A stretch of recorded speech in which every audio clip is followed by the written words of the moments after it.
Well, just finished watching episode 9, almost live actually this time. So I'm very, very proud of myself that it took 9 whole episodes to actually watch it when it went live with everyone else so I can get a reaction video out to you guys as soon as possible.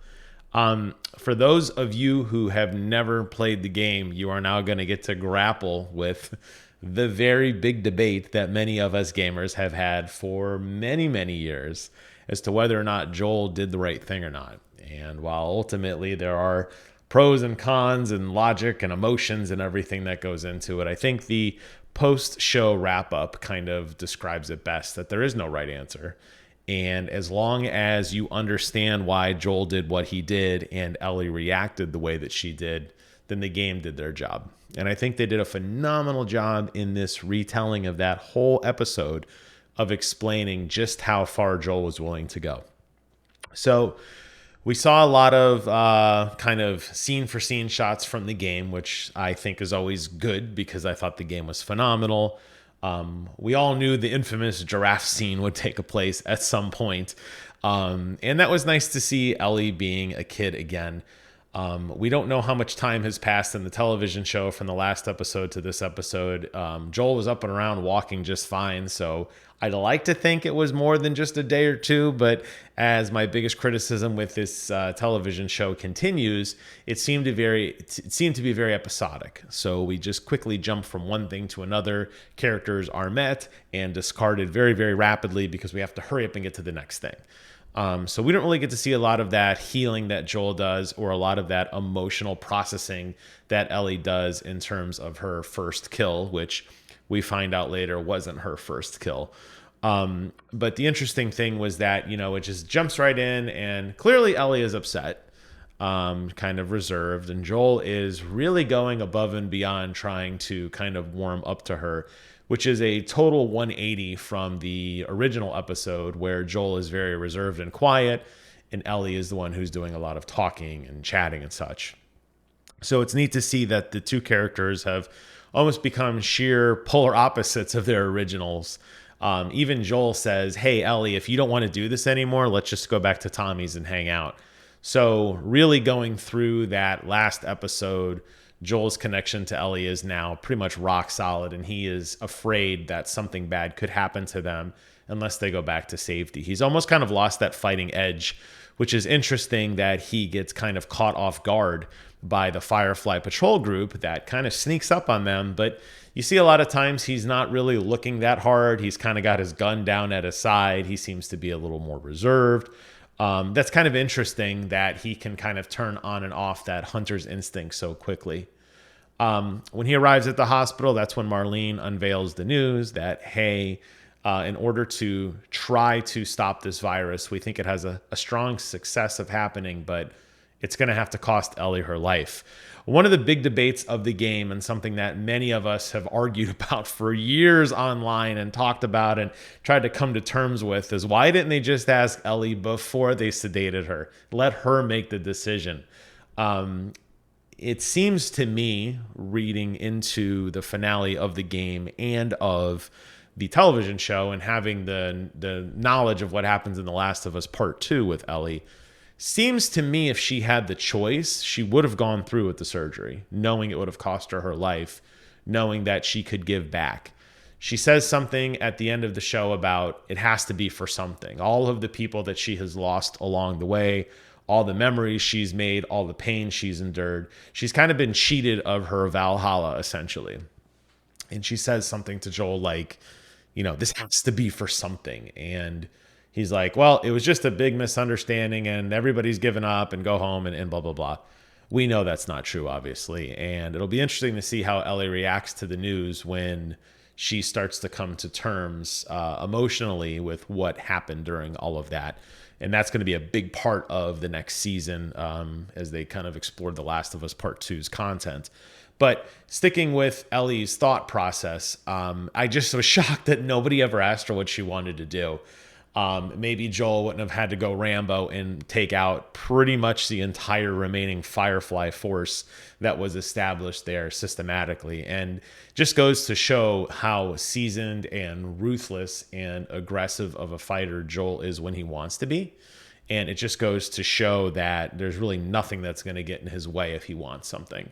So he's a very, very scary individual, which again, I think shows such stark, crazy contrast to those moments where he does let his guard down and he's not staying up all night to keep watch like he did earlier in the season. And, he puts his gun down to feed the giraffe instead of kind of looking around and clearing the area. You see two very wild sides of Joel. And as the show progresses, it will be interesting to see how they adapt what happens to him next. In terms of his, grand finale of mowing everybody down, my wife and I couldn't help but laugh that he wasn't doing a very good job of scavenging weapons. He was very much in like run and gun mode. At the end, he had just whittled down to a handgun. There were rifles and machine guns and grenades and ammo belts and all these other wonderful weapons of war. And in the end, he's just got a basic handgun left. And actually, you saw when he leaves the hospital, all he has is a handgun. He's not carrying that rifle, which I think he carried pretty much the entire series, or of some variant of a rifle throughout the entire series. So we were just laughing at that as people who like take our time in games and check all the corners and all the drawers and loot because we want all the stuff. And here he just kind of ran through that. Very true to scene on a lot of things. The only thing that was a little different in this television show finale versus the game was the whole talk of his suicide. It was hinted at slightly in the game that there's a scene, kind of an optional scene, where you find a person who had committed suicide in a bathtub, where Joel says something like, "It's not as easy as you think." Here, they seem to take it a little bit further, talking about Joel actually pulling the trigger, but missing, so to speak, and kind of wincing and flints and getting a scar that was, he had said it was somebody had shot and missed. It was actually him who had shot and missed.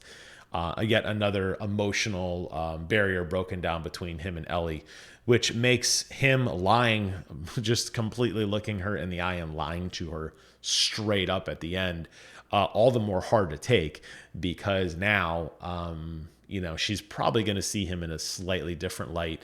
And again, wonder kind of what could have been. So this was a phenomenal, phenomenal series. It was... The Last of Us is definitely a masterclass in storytelling and gameplay design. There's a reason it is one of the most critically acclaimed games of all time in terms of sales, in terms of critical reviews and replays, and just everything that could be a metric in how to determine how good something is. It has shattered every one of those records. So without a doubt, it is a masterclass when it comes to storytelling. And I have to give the show credit for doing such a good job of staying true to the core concepts of the show, adding and removing things that made sense for television, and overall keeping the flow and the content similar. The most iconic, memorable scenes, the ones that really stand out to us as gamers, were very, very true to the original content. And I think that was the right way to do it. And I think that they paid tribute to the original show while adding their own unique spin when they could. This is absolutely a template for any other television adaptation of a video game. Don't get crazy with it. If you want to do your own thing, do your own thing. But don't take the core concept of a game which has been seasoned and loved and perfected and then muck it up.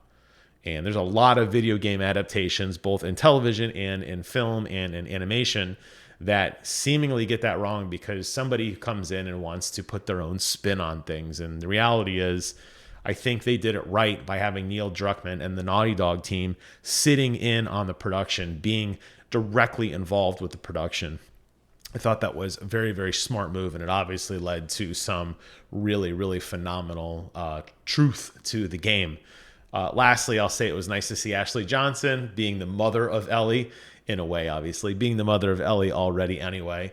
I knew they would find a way to sneak her in. I kind of assumed she'd be a nurse or something in the surgery scene, but it was neat to see that she had such a prominent role in the television show. So I have no idea when season 2 is going to come. I don't think they've even started filming it or writing it. I don't know how much they're going to take from The Last of Us Part 2. I've heard they may break it up into multiple seasons to kind of continue and tell the story, because The Last of Us Part 2 is very, very dense.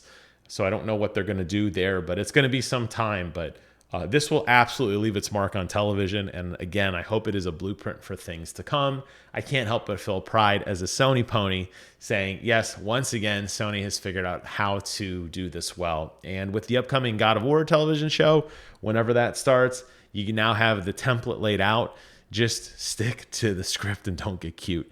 I love this show. I can't wait to see what happens next. And it was a pleasure to review each and every one of these episodes with you guys. That's it for today's video. Leave a comment below. Let me know your thoughts on the finale. Are you grappling with it as much as everyone else did? Because I know that it definitely brought up some memories for me. The first time I played it, almost, I think, a decade ago now. Definitely be curious to talk to my friends who haven't played to hear what they think, because this is all new to them.